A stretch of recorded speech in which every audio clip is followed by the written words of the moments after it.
Jai Shri Ram. I asked ChatGPT, doesn't the Bible support slavery? And it gave a very interesting explanation. The Bible contains references to slavery, but it's important to understand the context and the way slavery was practiced during the time the texts were written, which is different from the modern concept of slavery. Old Testament.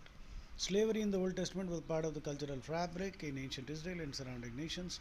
It was more akin to servitude, where individuals could be enslaved due to debt, war, or poverty, and could eventually gain freedom, particularly in the year Leviticus 25. The Ten Commandments acknowledge the existence of slavery but include laws for humane treatment. For example, Exodus 21:16 prohibits kidnapping someone to sell them as a slave, and Deuteronomy allows for a runaway slave to find refuge and freedom in Israel.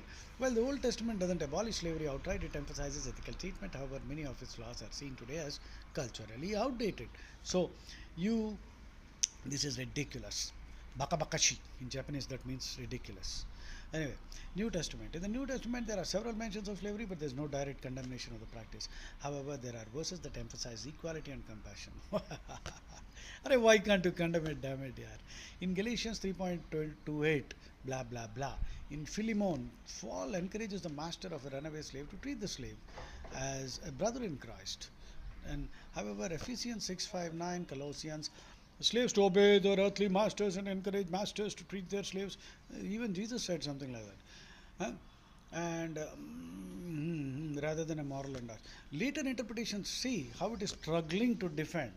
Okay, throughout history, some have used these biblical passages to justify slavery, while others, particularly during the abolitionist movement, have argued that the Bible's core teachings of love, justice, and equality uh, inherently oppose slavery.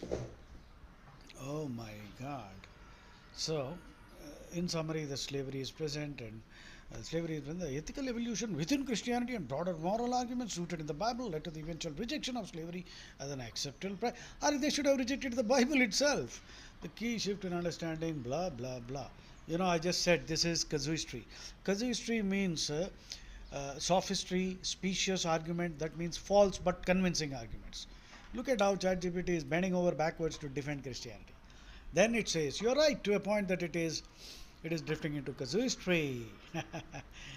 Uh, in the case of slavery in the Bible, yeah, blah blah blah. You can do this yourself.